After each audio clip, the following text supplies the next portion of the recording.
Hello, আসসালামু আলাইকুম viewers. আশা করি আল্লাহ তাআলার অশেষ রহমতে আপনারা সবাই ভালো আছেন। তো ইনশাআল্লাহ আমি নীরব হাসান রাজ আপনাদের দোয়ায় ভালো আছি।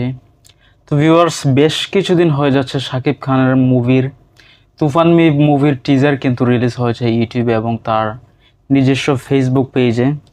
তো এই টিজারটি মুক্তি পাওয়ার পর আসলে যতটা না সুনাম কুড়িয়েছে তার চেয়ে বেশি আসলে মানুষের ট্রলের শিকার হচ্ছে, কেননা এই মুভিটি কিন্তু কেজিএফ মুভিকে কপি করে আসলে মুভিটি বানানো হয়েছে তেমনটি ধারণা করতেছেন দর্শকরা। তো বিশেষ করে ইন্ডিয়াতে কিন্তু এই মুভিকে নিয়ে ঝড় উঠে গিয়েছে, কেননা তাদের মুভি কিন্তু পুরোপুরি কপি করে ফেলেছে শাকিব খানের এই তুফান মুভি। সাধারণত টিজারের যেই 2 থেকে 2.5 মিনিটের ভিডিওটি, সেই ভিডিওটি দেখে আসলে মেন ক্যাপশনের জিনিসটা বোঝা যায়, কেননা এই 2 থেকে 2.5 মিনিটের ভিতরে যতটুকু তারা তুলে ধরতে পেরেছে ততটুকুই কিন্তু ম্যাক্সিমাম পার্টই কিন্তু আসলে কেজিএফ 2 এবং কেজিএফ 2 এর সাথে মিলে গিয়েছে। 1 এর সাথে তো আসলে মিলার কথা না, 1কে কপি করে বানানো হয়নি, কেজিএফ 2কে কপি করে বানানো হয়েছে। তো কেজিএফ 2তে কিন্তু আমরা দেখতে পাই বড় একটি গান নিয়ে যখন আসলে ইয়াশ যখন একটি পুলিশ স্টেশন উড়িয়ে দিয়েছিল গুলি করার মাধ্যমে, তো এই শাকিব খানের মুভিতে কিন্তু ঠিক তেমনই দেখা যায়।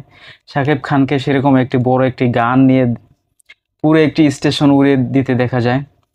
তো দর্শকরা কিন্তু এই নিয়ে নানান রকম ট্রলে মেতে উঠেছেন। আসলে ইন্ডিয়ান যেই হিরো কেজিএফ মুভির, উনি কিন্তু বলতেছেন যে শাকিব খান বা বাংলাদেশের মিডিয়া আমাদের মুভি কপি করেছেন। তো এতে তারা নিন্দা জানায়নি, উনি কিন্তু আরো খুশি হয়েছে যে শাকিব খান অনেক ভালো একজন অ্যাক্টর, বাংলাদেশের সুপারস্টার। তো আমাদের বাংলাদেশ তাদের মুভিটি কপি করাতে তারা ট্রল যতটাই করতেছে কিন্তু কিছুটা সুনামও আসলে পাচ্ছে, যে মুভি যেহেতু কেজিএফকে ঘিরেই করা হয়েছে, কেজিএফ না হোক তার কাছাকাছি একটি মুভি হতে যাচ্ছে এই মুভিটি। তো যখন রিলিজ হবে তখন কিন্তু এই মুভিটি আপনারা দেখতে পারবেন। তো এই যশ কিন্তু বলেছে যে মুভিটি নিঃসন্দেহে খুব ভালো একটি মুভি হতে পারে, আপনাদের সবাইকে হলে যাওয়ার জন্য আমন্ত্রণ জানিয়েছে।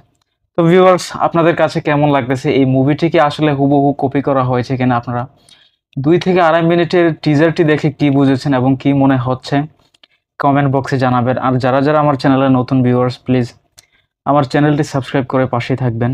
দেখা হবে ইনশাল্লাহ পরবর্তী কোনো ভিডিওতে। আসসালামু আলাইকুম।